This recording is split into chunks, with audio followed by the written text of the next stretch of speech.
everyone, and welcome to the seminar series organized by the European Centre for Populism Studies Youth. I am Séamus A and I will be the moderator for today's seminar. Today we are welcoming Dr. Sandra Obradovic, who will talk about the political psychology of populism, groups, hierarchies, and emotions. To briefly introduce our speaker, Sandra Obradovic is a social and political psychologist in the UK. She's a lecturer at the Open University and a researcher at the Electoral Psychology Observatory at the London School of Economics.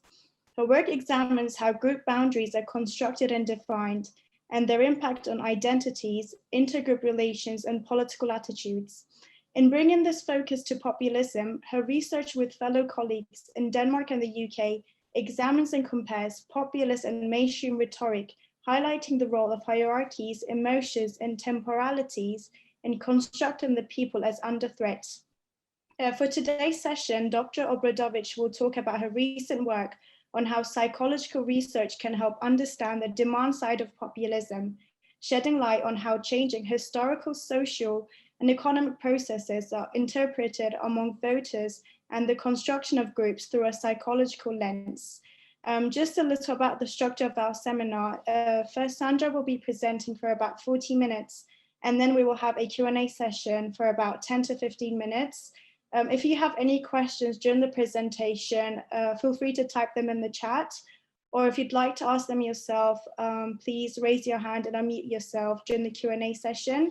Again, thank you for joining us today, and the floor is yours, Sandra. Great, thank you. Thanks for that introduction. Let me get my PowerPoint up. So can I check you can see the PowerPoint? Yeah, okay, great. So as the kind introduction highlighted, I'll be presenting on some of the work that I've been doing with colleagues listed here in the title, one of whom is here in the session. So Séamus, it's great to see you joining us today. So really what I wanted to do in this talk is sort of two things. The first is to give a bit of an overview of this theoretical framework that we've developed to try to understand really the psychological appeal of populism. So the question that we're asking is very much about what is it about populism that appeals to voters? What is it that resonates with them? And what is it that sort of mobilizes them in ways that maybe mainstream political parties or leaders don't? And in putting forward this framework, I emphasize three things. So one is sort of the psychology of intergroup relations. Two is how these are embedded and sort of expressed through hierarchy and status concerns, and three, how they are linked to sort of the emotional aspects of politics. The second thing I want to do is then introduce some preliminary research that we've been doing on this, looking really at sort of the ways in which populism functions through discourse. So the ways in which the speeches and rhetoric of political leaders encompasses some of these dimensions and uses them in different ways. So I'll give you a bit of an overview of the sort of research program that we've set up and some preliminary findings from our first study and the next steps that come after that. So it'd be great to hear your thoughts on the project so far and any ideas that you have in terms of how we move forward. Okay, so the first point really is the point that the psychology of intergroup relations is really at the core of populism. Now we see this when we think about the sort of general ways in which the world is divided by populists. There's us, the pure, virtuous, moral community, and there's them, the corrupt, self-serving elites. There's some interesting work from psychology that can unpack this a little bit more. So the first is really that we have years and years or centuries of research in psychology that really shows us that we have a basic human tendency to form identities in relation to groups and to use these group categories to construct the social world. So we use groups as a way to categorize and define the boundaries between people in society and as a sort of lens through which we understand the world and the things happening in it. Now, populism picks up on this, right, in terms of thinking about constructing society as divided between the people and the elites. But we can push this a bit forward to further to think not only about there being a singular in-group and a singular out-group, but thinking about how there are multiple dimensions along which those who are us and those who are them are defined. So Brubaker's work looking at sort of how these things are aligned along a vertical and horizontal axis becomes really useful for thinking about how we as a group can be defined both in relation to other social groups that sit within the same sort of power who sit within the same power position as us, but we can also think about opposition in a more vertical sense against political elites. These two axes also help us to think about the ways in which populism can cut across socioeconomic lines, where it can mobilize people to feel that they are being sort of squeezed from the top and from the bottom. We're being threatened both by certain groups in our societies, but these groups are also being favored by the elites. And so we're being squeezed in the middle. Oh, sorry, there's that point. Now, obviously, if we're thinking about the fact that these groups take on different meaning and they align differently depending on the political ideology, we have to really sort of acknowledge the fact that the meaning of the people differs across context. The meaning of who is included in the category us will really depend on the broader socio-historical context that populism is being expressed in. And we see this particularly in the differentiation between left-wing and right-wing populism, although right-wing populism has tended to be favored as a sort of topic of study in a lot of European research. But there are some elements that tend to be similar. There are some elements that we tend to see sort of being reproduced in relation to populism as a phenomenon. So one thing is really thinking about this idea of shared grievances. So it's not only that people are being mobilized as a collective, it's also that this collective becomes a lens through which to understand individual concerns as expressions of group experiences. I am experiencing this because I am a member of this group rather than experiencing it as an individual. This obviously has quite a mobilizing power in terms of thinking of acting as a collective rather than acting as an individual when it comes to politics.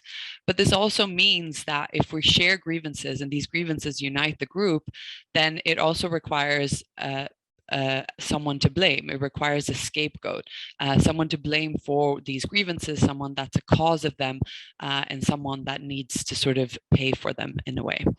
We also see that we have anti-establishment sentiments that tend to be quite common in a lot of populist movements. This idea that the elites are favoring either foreign nationals or more powerful others, or potentially ethnic minorities or religious minorities.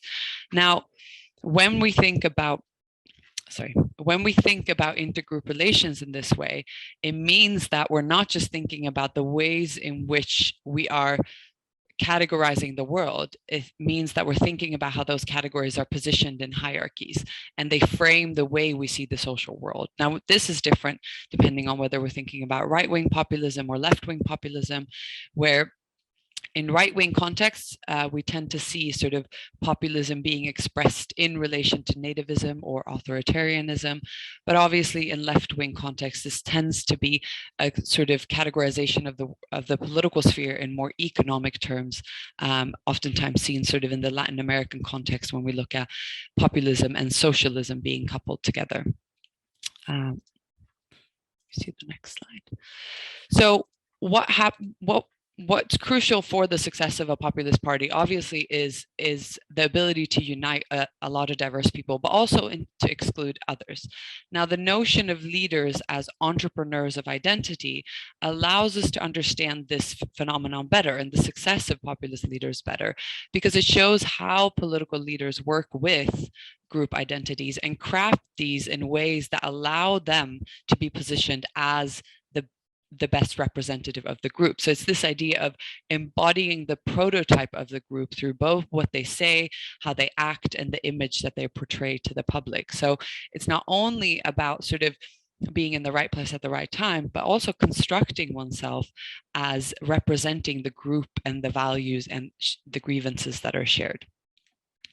Now, this notion of identity entrepreneurship can allow us to better understand conflicting findings around populism and economic concerns. So populist leaders don't just emerge in context of crises, but they're also really good at constructing current situations as crises, or as the potential, having the potential to rise to a crisis. So this helps to explain why we see research that shows that populist leaders are supported by both high and low income earners, but also both in times of economic decline and in times of economic prosperity. So in times of economic decline, this resonates with us in terms of thinking that populist leaders mobilize on economic decline and blame other elites for it, or other groups for it.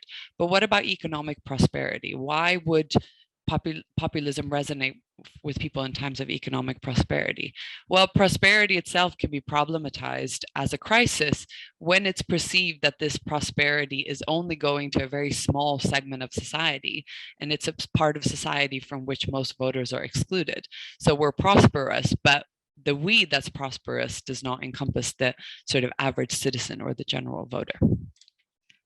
So the second thing I wanted to point out then is this idea that the psychology of status shapes responses to socioeconomic change. So it's not only that we're thinking about this distinction between us and them and framing it in and how it intersects with notions of hierarchy, but we're also thinking about how these hierarchies are drawn on to make sense of what's happening and to explain how average citizens are being exploited or losing out to corrupt and self-serving elites. And this kind of rhetoric of sort of loss and deprivation resonates with our human universal concern for status and our sensitivity to signs of potential abuse of power. So why does it matter to understand the psychology of how the psychology of status shapes responses to socioeconomic change? So this us and them rhetoric intersects with notions of hierarchy. Subjective construals of access to resources are then viewed through the lens of intergroup hierarchies. So it's not a matter of having a lot as a group or having a little as a group, but it's relative. How much do I have in relation to other people? And to what extent can what I have or what I'm losing be understood as something that's being caused by my membership in a particular group? So status concerns mobilize people across political ideologies, with left-wing populism attempting to mobilize those who are both poor and ethnically marginalized, and right-wing populism appealing strongly to those low in socioeconomic status, but also high in status in other domains of social life, for example, being racial or ethnic majorities. When we experience status concerns in reaction to both perceived but also potential lowering of our positions in society, we see groups as potential avenues through which our sense of power and control can be restored. So they can serve this sort of positive function for us by giving us a context in which this is, again, a shared grievance, something that's impacting other people, not just me. And then you find a collective through which to potentially mobilize a response. We continue to find that relative deprivation, so this idea that I'm losing out relative to others, to be a key trigger for rise of right-wing populist support in the European context, more so than this idea of absolute deprivation, how much I'm actually losing. So again, we see the relational element being really significant for mobilizing people's sense that they are losing out or that they are experiencing something through a collective lens. So this focus on status, coupled with intergroup relations, it moves us beyond this divide between economic and cultural drivers of populism, and instead it gives us an approach to consider how the former operates through the latter. So how are economic concerns or potential threats to economic prosperity framed through an intergroup hierarchy that is then defined by cultural, ethnic, religious groups or political groups, depending on the sort of broader ideological landscape. So the third point I want to then go to is, if we're thinking about these group relations and we're thinking about how they're embedded within hierarchies, and we talked a bit about loss and this perception of threat, then we need to also think about how the psychological impact of perceived loss brings to the fore this sort of third set of processes that we argue underlie populist appeal, which is the mobilization of emotion related to one's social group. So again, we're still at the level of the collective. It's not individual emotions, it's collective emotions. If we think about populist leaders as able to construct a crisis narrative, but then also able to provide solutions to the voters, then we have to also think about how populist rhetoric both mobilizes negative emotions, but also positive ones. There's a tendency in the literature to focus mainly on the negative sort of emotional drivers, these tending to be feelings of collective resentment, anger, a sense of threat and fear. But it's not only about negative emotions. We also need to think about how times of crises, how leaders emerge that offer solutions, or how leaders constructing crises then also construct solutions to that and offer positive alternatives. So in the context of the US 2016 presidential election, we see the work of Riker and Haslam talking about how Trump offered voters a collective hope, a light at the end of the tunnel. And those emotions can be as mobilizing as negative ones because they affirm a positive in-group identity. So in times when people are being told that their groups are problematic, that they are losing, that they are the losers of globalization, for example, if you think about that thesis, then someone coming in as a leader offering an alternative narrative about who you are and who your group is can create a positive affirmation for group identity and can have a really important sort of positive impact on individual voters' self-esteem. So that is a little bit, and the last slide on this. So early research has shown that positive affect is more common with populist discourse, or this is research on smaller scales, looking at sort of more qualitative samples. Again, this emotional appeal is framed in relational terms. It's offering hope for our group and improving our conditions. It's not focused on the individual, but it's us as a group. So it's an outcome of this constructive process. You're defining the group and then you're identifying the concerns of the group and you're offering alternatives. So seen through this lens, populist support is driven by a pro-social yet parochial desire to help one's group when it's perceived to be under threat. So again, it's the sense that I am engaging in an act that is beneficial to my group, and that is the group that I want to take care of. And obviously that excludes some people from the equation. So just to give a bit of a summary from this sort of framework that we propose, we think about how exploring populism's psychological and relational logic can allow us to show how the divisions between us and them or us and others really do tap into intergroup dynamics that are sort of basic needs of humans in terms of belonging. They also allow us to think about how these groups in turns are situated within a societal hierarchy, where economic and cultural processes are construed in terms of basic status concerns. Now, this emphasis on the perceived or potential loss within society and how this is as an outcome of being part of a particular group can become mobilized through the use of affective-laden political rhetoric. So what we wanted to do when thinking about sort of these processes of intergroup relations, hierarchy, status concerns, and emotions was really to take the notion of populism as rhetoric seriously. So the idea here is to think about what is being achieved and through language, how is language used, and what does it communicate to voters that really appeals to them in a way that mainstream leaders don't. So in this project, we combined a large corpus of speeches from the UK and the US.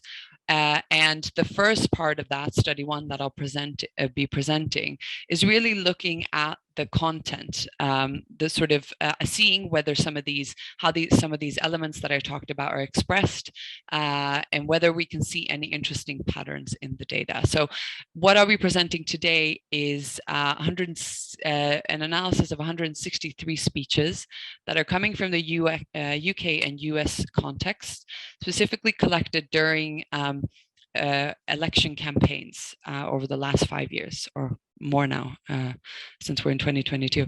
The idea was really to sample as systematically as possible in terms of capturing both right-wing and left-wing political leaders or candidates, both those who were who we would identify as populist and mainstream, but also those who were part of successful and unsuccessful parties. The reason we sampled from 2 years prior to elections was really to get that buildup of the sort of rhetoric leading up to an election, seeing how some of these things develop over time. Obviously, with the time period that we focused on, we also ended up including some of the speeches around the Brexit referendum in the UK. So the approach that we took to this first study was really aimed at identifying and comparing the key rhetorical themes and tropes that we found in the discourse. So specifically comparing, what I'll be presenting is really in comparison of left and right wing and mainstream and populist. So looking at this potential intersection between political orientation and populist versus mainstream. What we did was essentially to do a qualitative content analysis. So we began with this sort of iterative coding, thinking about, we wanted to look at some things around how groups were mobilized, how emotions were referenced, but we were also open to seeing how other things were discussed in the data, you know, in terms of thinking about structural concerns, in terms of thinking about historical references and so on. So the coding we applied used both aspects of our framework, but also enabled us to develop new codes from reading a sample of the data. From this very sort of laborious task of coding 163 speeches, and I think we're very thankful to our research assistants for doing that and for helping with that, we then were able to sort of quantify this a little bit and look at the data from a quantitative content analysis, mainly comparing the mean levels of code frequency across the speech attributes. So we had other elements that we looked at, including gender and whether they were incumbent at the time or not, and the year of the speech, and of course the location. But for purposes of presenting today, I'll only really focus on the left-wing, right-wing comparison and the mainstream and populist comparison. Okay, so the first thing really is thinking about validation. So is this type of coding approach really able to capture anything meaningful in terms of variation in our data set? So is there anything really useful that we can find? So to look at this in more detail, I'm just going to show you some of the codes that we developed that weren't necessarily part of any of these frameworks, but they're interesting to look at nevertheless. So we start here with looking at the theme of national pride. So references to national pride in the speeches. And as you can see here, we see that left-wing speakers were significantly spoke significantly less about national pride and made less references to national pride than right-wing speakers. This difference between our right-wing populist and right-wing mainstream, however, was not significant. It was not significant. It was only significant in relation to the differences between political orientation. Similarly, if we look at the next slide, which is the theme of social justice, we see that left-wing speakers or left-wing politicians were significantly more likely to speak about the theme of social justice than right-wing speakers, but we don't find here any difference between populist or mainstream. So social justice as a theme refers to topics related to inequality, to rights, to concerns about top-bottom divisions in society. And so we might expect that we would see more of this in a left-wing context. And lastly, looking at the topic of safety. So safety was related to these ideas around keeping the country safe. Again, emphasis on safety in relation to external, internal threats. And we see here that this theme was much more common among right-wing politicians than left-wing politicians. This difference was statistically significant. However, the difference between left-wing mainstream and right-wing mainstream was not significant. So thinking about this now in the context of our framework that we talked about, so the intergroup relations, the hierarchy status concerns, and the emotions. What do we find in relation to that? The first, as you might expect, is that the use of collective terms, so terms like us, them, we, they, our, would be present consistently across all speeches. I mean, there was no sort of significant difference that we could find there in relation to how often, for example, left-wing versus right-wing populist leaders spoke about outgroups. So there was nothing there, unsurprisingly, that was a difference. But as we would expect, groups are really a key ingredient for all political discourse. The question really that we want to do with, that we want to take forward is concerning how group labels are constructed differentially between left and right wing populist leaders. So one thing that we can look at, however, is presence of discourse related to unity. So the theme of unity was really looking at how often or in what ways do political speakers emphasize unity, coming together, tackling issues together, being united, and so on. And we see here that populists mention unity significantly less than non-populist leaders. We see that this is less of a theme that's present in populist discourse than it is in mainstream discourse, and this difference is significant both for left and right wing. So we see that this idea of sort of the group and unity in the group and thinking about the group as unified, it isn't as much of a theme in populist discourse as it is in mainstream discourse. Okay. So moving on to thinking about hierarchy. So when we look at hierarchy, we looked at a few different ones, and I'll just present a couple that we thought were the most interesting to include here. So the first is this idea of thinking about a hierarchy in relation to the political system being a rigged system. So this idea that actually the hierarchy itself that we exist in is corrupt, and it is favoring certain people over others. We see that this is much more of a theme in populist discourse than it is in mainstream, with this difference most clearly being visible in the context of left-wing politicians. However, when we look at the next slide, which is related to loss, this looks at the topic of loss as we spoke about it in the introduction. So this idea of losing, we are losing, we have lost, and couching this in the language of groups. So not just, our country has lost its environment, or we are losing the fight against climate, but it's more how this was couched in sort of these relational terms. And we see that populists do mention loss only slightly more than mainstream, with this difference being marginally significant once we take into consideration the variance.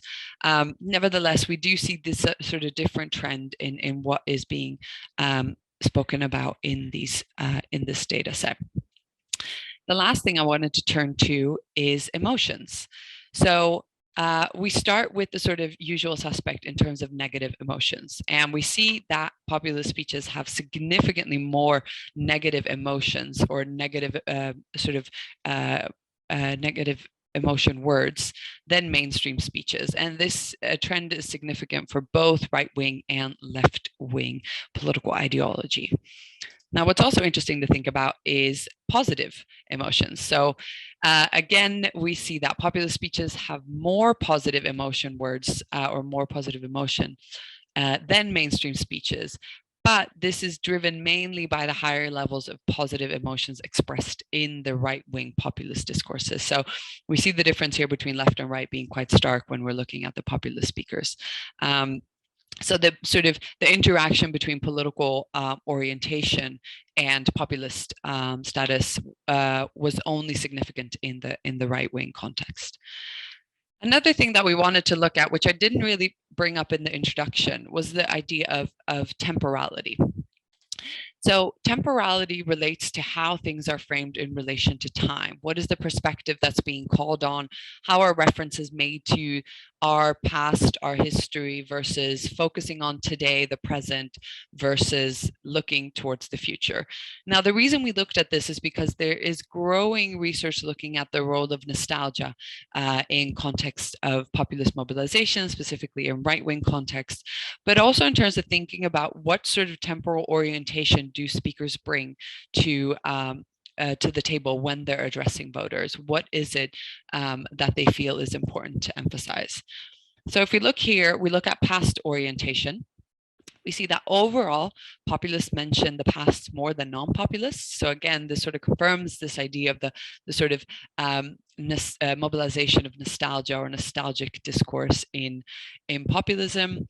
Again, this difference is driven mainly by populist and mainstream in the right-wing context, as the difference for the left-wing context was not significant.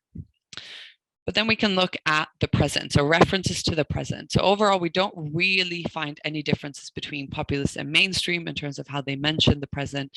There's only a marginal interaction between political orientation and populist politician, and this is in the context of left-wing, where we see that it's only in the left-wing context where the mainstream mentions the present more than the populist leaders. And lastly, we can look at the future. So references to the future, again, populists mentioned only marginally less, mentioned the future only marginally less than non-populist. In the right-wing context, we see that the presence of populist mentions is quite lower compared to mainstream. In the right-wing context, we see the opposite. Okay, so what does all of this really mean? Well, a few things. So when we think about groups, and again, this is preliminary findings, and I'd love to hear what you guys think we should be digging into more in terms of this data. But although sort of we would expect that all politicians are referencing groups and collectives, we see that the mainstream seems to focus more on national unity in terms of how the group is being defined. This was higher both in the left-wing and in the right-wing context. When we think about hierarchy, we could see that hierarchy concerns manifest differently by political orientation and status. So those on the left are more concerned with social justice, with no differences here really between populist between populist and mainstream. Populists on both left and right are slightly more concerned with the system being rigged, linking this to our sort of emotional hypothesis. We would expect that this would evoke emotions of anger and outrage. So we're looking at how these themes are sort of co-occurring in the data as well. And then populists on both left and more clearly on the right are possibly slightly more concerned with loss. So again, this idea that we are losing, our group has lost things or we will lose things in the future.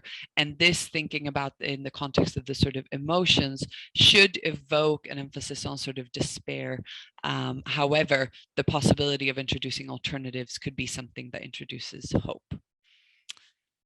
Looking at emotions, we see that emotions are consistently more often mobilized in populist versus mainstream rhetoric, both in the US and the UK.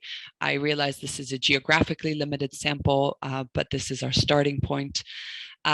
We see that there's a greater use of both negative and positive emotional themes in the data. Now, these differences in positive emotion are mainly driven by the differences between the right-wing populist and right-wing mainstream speeches. But these emotions are likely collective. So all of the politicians talk about in-groups and out-group dynamics in every single speech. And so we're considering how these emotions are then attached and framed in collective ways.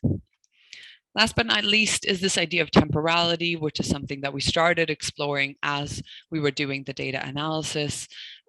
This idea that group and status concerns may be mobilized with reference to time, as almost all the politicians reference both the past, present, and the future, but we see populist leaders use time differently to non-populists. So we see that across both sides, the focus on the past is much more present than in mainstream.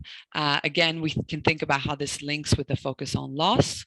And we see mainstream right focusing more on the future and mainstream left focusing more on the present. So where does this sort of take us in terms of next steps? Well, for us, we're a sort of mixed methods team that wants to both look at this data qualitatively and quantitatively. And this first sort of study was in a way intended to reduce the sort of volume of data that we work with by honing in on specific elements that we thought were interesting in terms of setting apart populist speeches from mainstream speeches. So what we really want to do next is sort of focus on some particular elements that we found in the data, one of them really being the use of emotion in the right-wing populist speeches, looking at how this links to collectives, so how it links to groups.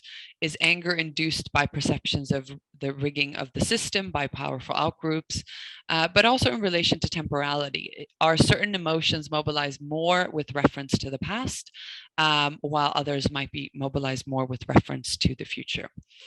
So this is an overview of what we did in this project, some preliminary findings that it was great to share with all of you, and I look forward to sort of getting your feedback and your thoughts on moving this project forward. Thanks. Thank you so much for that presentation. It was very interesting. And I'm sure we're going to have so many questions. We already have one in the chat. So I'd like to start with one of my own. So in your paper and also in the presentation, you talk about sort of the loss and the deprivation or the loss of status among the people, and as a cause for them to form groups. So could we, for example, do a comparative study of countries which have very strong histories or cultures and see sort of a greater similarity between the psychology and the emotions of the in-groups, because there'll be a greater loss of, the power and the state and sort of all those things. Yeah, so this is actually something that we considered in sort of selecting our countries, and something that we considered in terms of including more countries in future studies. So I think thinking about the historical context of a nation, and we included UK and the US, and both of those are really countries that have sort of histories of being powerful, perhaps concerns about declining power, and declining power of sort of racial majorities. And in the US, we find research that if you make people believe that they will be a racial, if you make white citizens believe that they're going to be a racial minority in the future, that tends to mobilize these perceptions of threat much more than presenting them with any kind of present demographic statistics. So we discussed the idea of including Ireland also as a sort of comparison country, because it has quite a different history in terms of perceptions of sort of status and hierarchy, both on a national level, but also intergroup level. So it's definitely something that I think should be considered, because again, it's always going to be contextualized how populism is expressed. So it's interesting to also think about countries like one country that I'm from, which is Sweden, where you don't necessarily think about Swedish people having a lot of concerns around status loss or things like that. But we also see the Sweden Democrats rising, and interestingly also having a sort of growing demographic among second generation ethnic minorities, which raises another question of how are they able to mobilize individuals from groups that they are effectively excluding in their discourse. Sorry, I was on mute. Thank you. And also, I think you said you have your colleague in the call as well. Is that correct? If they would like to answer, or if they would like to jump in at any time, that's also okay with us. And also, there's another question I have in relation to your to the article. So it was interesting how you tied sort of different explanations of populism from different schools of thought. For example, you refer to the populism as an ideology, or populism as a characteristic, and populism as a style of politics as well. Mm. So is this ability to apply different schools of thought on populism a strength of using a psychological lens to study sort of the demand side of populism? Yeah, I mean, it's a good question. I do think that there's, again, our approach really emphasizes this idea that we wanted to sort of look at what is it that is appealing to people? What is it that these leaders or speakers are doing that really mobilizes people? So our approach is sort of person-centered in a way, where we're looking at it from the, social psychology is essentially the understanding individual psychology, but as it's impacted by its environment and the groups and structures within it. So I think we could perhaps select a little bit more how we wanted to approach the topic of populism by not getting embedding ourselves in these specific schools of thought. I mean, we do talk about sort of this idea of it being a thin-centered ideology, and I do think that helps in sort of understanding how it's, when it becomes anchored in different thicker ideologies, it helps us understand how it's contextually different in terms of how it's expressed. But our concern was seeing, okay, but in every situation, there is this mobilization and this relational logic that comes with populism that goes beyond whether it's a discursive thing or an ideological phenomenon. Thank you. We have a question in the chat. I'll just read it out. How do you operationalize, measure collective emotions?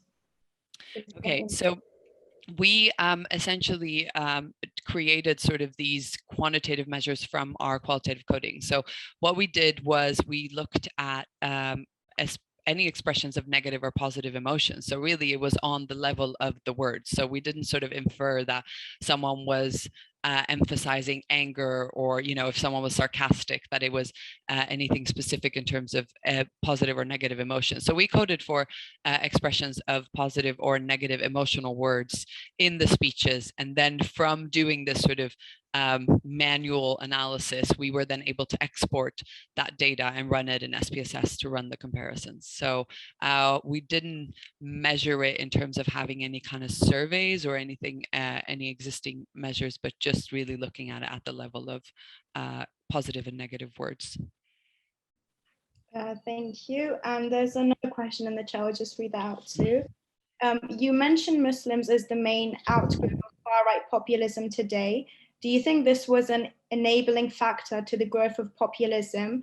Has having a shared supposed enemy been quite influential for feelings of in-group? Okay, great. Yeah, thank you. I mean, I think definitely, you know, in the European context, that is absolutely the case. And then in other contexts, we have, you know, in the Indian context, we have a different sort of religious other that's mobilized. But I do think it's important to think about when we are constructing the world in a certain way, and when we're identifying the fact that our group is missing out or losing, or we have certain shared grievances, finding an outgroup and defining that outgroup and finding, you know, defining it in relation to who is different, who does not embody our values. And again, this is why how we see, for example, Christianity becoming such a strangely important part of sort of the populist movement in the US, where you have people who aren't necessarily practicing Christians, but all of a sudden that dimension of their identity becomes heightened because it's the contrast point to the main other, the main enemy. I think it is also crucial to consider how this rhetoric and this sort of the shifting of the boundaries between us and them change historically. So again, thinking about a country like Sweden, where we have where in the 60s, the outgroup was maybe people coming from Eastern Europe and sort of, you know, the Balkans. Now the sort of boundaries between us and them have shifted, where the outgroup is more sort of Muslim outgroups, and all of a sudden those people who were the foreigners in the 60s are now part of the in-group by default of the boundaries having shifted. And that again allows sort of populist leaders to mobilize people who you would think maybe identifies with outsiders because they've been in that position, but they're actually sort of included into the insider. Séamus, I don't know if you want to come in on any of these points and questions. I'd be happy to have you hear what you have to say. I think you're doing a great job, and I'm happy to listen. I did have one question for you, but I see that there's others in the chat before me. But I've got one question I might come to later. I can write it in the chat. Cool. You can also ask the question. I will go back to them later as well if you wish. Sure. Okay. I don't mean to skip the queue, but it's curious. You mentioned Rogers Brubaker at the beginning, and obviously he wrote some very kind of influential texts in the early days of populism, or the recent wave of populism. But he refers to it as the populist moment, which is quite curious. He was referring to Brexit and the election of Trump that really kind of caught a lot of people off guard, at least in so-called Western liberal democracies. And I wonder now that, you know, as time has moved on and with your international experience, you've obviously been researching, or we've been researching this and writing about it and so on. Do you think that this is a moment, or do you think that this is here to stay? Yeah, it's a good question. I mean, I think, you know, a lot of us who sort of started being interested in populism as part of this moment also really shouldn't forget that, you know, populism has a bigger history than just what's been happening in the last few years. I think there's an interesting power dynamic that I think is at play academically, where when certain political experiences become more widespread in the West, they also become more of interest to academics. I think that's definitely not something that we should underestimate the power of. I do think when we're thinking about sort of this from a discursive side, I do think that mainstream politicians are also picking up on a lot of these things that are sort of creating success for populist leaders. So I think that we're getting, I saw there was a comment in the chat as well in terms of how can we be differentiating between populist and mainstream in such a polarized world. And I think that's a really good point. You know, the more time passes and the more these sort of the boundaries become blurred, and you know, maybe a political leader who's mainstream uses some populist appeal in their speeches, where do we then position them? I don't really have an answer to the question, but I do think that it's not it might be a sort of sexy thing that we're interested in now in terms of research, but I think in terms of its impact on politics, in terms of thinking about how we communicate with the public and what are the things that we're appealing to, I think that's gonna stay. Thanks, Séamus. Thank you. We have a question from Chiara. How do you differentiate between populists and mainstream speeches in such a polarized world? Another question, more on a technical level, was your content analysis done using any machine learning techniques? Great, thanks. So just on the technical question first, so and Séamus can speak to this because he did this preliminary part of the study. We did sort of use Luke, so LIWC, and as a sort of software to look at some of these things like clout and emotionality and things like that. But we didn't really feel that it was capturing what we wanted to examine. So that's why we turned to coding these speeches, and doing so while painfully time consuming manually. We were really interested in sort of trying to have a bigger database of qualitative data that we could analyze quantitatively, but that we'd really given the sort of qualitative eye to, instead of using machine learning. I know there's some really great sort of natural language processing tools now, including those that can capture temporality, but we wanted to sort of give it the attention that we felt it required in terms of developing our code book and developing our analysis for subsequent studies. So it was all done by hand by our beautiful and wonderful research assistants. So yeah, we're very thankful to them for that. In terms of differentiating between populist and mainstream speeches in such a polarized world, I think, again, like I said before, it's a great question. I think the lines are becoming more and more blurred now. And I think, again, we see the trends of mainstream leaders sort of using some of these populist rhetorical means and tools, but we still wouldn't necessarily categorize them as mainstream. And so yeah, I think it's becoming increasingly difficult. And I think the question then becomes, how are you defining populism? And if it's on the level of discourse, then you're not necessarily caring very much if you're doing a study later on about whether they're populist or mainstream, but you're looking for the rhetorical expressions that you associate with populism, populist discourse. So I don't know if that answers the question, but I agree that it's an increasingly difficult thing to separate out leaders and to define them in these sort of binary categories. Thank you so much. We have a few questions from Professor Stefan Alomes from Australia. So I'll just read out the first question. Do populism researchers tend to forget that political engagement is only a small part of everyday life? Okay, yeah, so I'm seeing the question in the chat. I think the next is a sort of follow on, so I'll just maybe read through all of it. So he continues, do they forget that the tabloids of all media and the social media appeal of the emotive supplants any voter decisions focused on policies? Okay, so I agree. I think, you know, in terms of thinking about engaging with politics and sort of, you know, going to vote and doing all of these sort of both everyday and sort of bigger civic engagements in the political sphere, they're a very small part of our everyday lives. We did also, as part of this study, collect some Twitter data. I didn't present that, but I think that was one of the ways that we were also trying to tap into beyond sort of thinking about speeches. If people are seeing tweets related to sort of political content, and by sort of people who are identified as populist, what is sort of emotional appeal potentially there? So I agree. I don't think we tend to forget, but I think when you're running a project and you're trying to isolate your variables and figure out what you do your research on, then there's always things that fall through the cracks, unfortunately. Thank you. And also there's one more question if you'd like to answer that one as well. Just the fourth question from Professor Olums, the economic dispossession under neoliberalism, the insecurity of the precariat, the contract state, does it interact with other insecurities and threats, such as foreigners, terrorists, digital complexities and difficulties?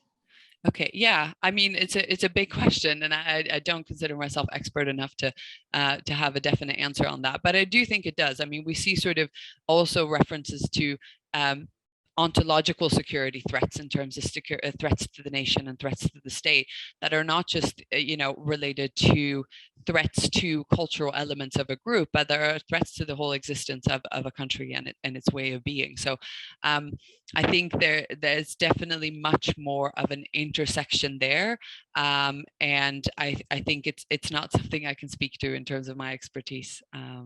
Yeah. If I may, could you elaborate on the temporality in your work? Like, how do they talk about history? How do they talk about future? Are there futuristic templates, or do they create something to promise hope to the generations? Or how do they talk about the past, about nationalism? Do you see any trend of nationalism coming up? Okay, great. Thank you. Thanks for that question. Yeah, so this is something that we really want to sort of dig deeper into in the next set of analysis, really with the sort of in-depth qualitative analysis of references to temporality. What we, again, because we did this on a sort of content level, what we've looked at is references to the past, for example, being references to, you know, our founding fathers, our constitution, when our constitution was written, you know, especially in the US context, references to our people 100 years ago, but also references to specific historical events, right? So it's not only temporal references in relation to in the past or 400 years ago or, you know, things like that. It's also specific events that are really situated in the past and sort of are historical references that are then being mobilized. So a lot of times we see in sort of other research that I do related to temporality, we see these references being drawn out to either construct a sense of continuity. You know, we were in this situation in the past and we're in the same situation now, and how we responded then made us win. So how we respond now, it's a blueprint, right? A lot of ways references to history are sort of used as blueprints for justifying certain political actions. We did it in the past, it worked, let's do it again. For future, you know, then we saw things like, you know, so that we can tell our grandchildren this and this and that, right? So it's a projection of sort of, if we do something today, our future will be better. It's couched in that way. But there's also the potential of future threat. This is why we sort of want to go in and look at future and how it's used by the different in the different speeches in terms of thinking about, is it future that's hopeful, or is it the future is a place of threat unless we do something now, right? So it's always temporality in a mobilizing sense, whether it's to justify present actions on the basis of the past, or to justify present actions on the basis of having a better future or removing a threat that will sort of creep up in the future. So I know that doesn't fully answer your question, but that your question is also sort of driving what we want to do next in terms of really digging into these temporal references and their affiliations with emotional content. Thank you so much. So we have about 5 minutes and I want to ask one last question. So you talk about, positive feelings as well within the in-groups, which is not something that is much focused on. So could we say that a little bit of sort of some level of populism could actually be healthy for a democracy if these positive feelings are used to create social change that is grounded in democracy? It's a good question. I think for me, the important thing coming out of sort of the emphasis of positive emotions is the fact that whether we like populist movements or not, whether we think that they are democratic or not, we need to acknowledge that they do something for the people who vote for them. We need to acknowledge that they serve some particular function or fulfill a particular need. And I think if we're only looking at the negative aspects, we can't fully understand or grasp what that sort of psychological need is. So the bringing in the sort of positive emotions means that we're also looking at what is it that's being offered in terms of everything is doom and gloom, but here's something better. And how is that better constructed? And what sort of emotions does it tap into? So there is existing really good ethnographic work done in sort of in some regions of the US that's really showing how it's about bringing joy and hope and sort of a collective enthusiasm to a situation and a context where people feel generally hopeless and tired and as if they're not getting anywhere in life. And so I think that we shouldn't underestimate, yes, negative emotions do mobilize people, but positive emotions can also have that effect, and they can have a positive effect for the people that become mobilized. Thank you so much. Do we have any last questions? I don't see any hands, so I'm guessing not. We will end the session here. Thank you so much for joining us today. It was very nice. And thank you for everyone who have contributed to the seminar today as well. And we hope to see you all in another event of the ECPS Youth. So have a good evening and thank you for joining us. Thank you so much, everyone.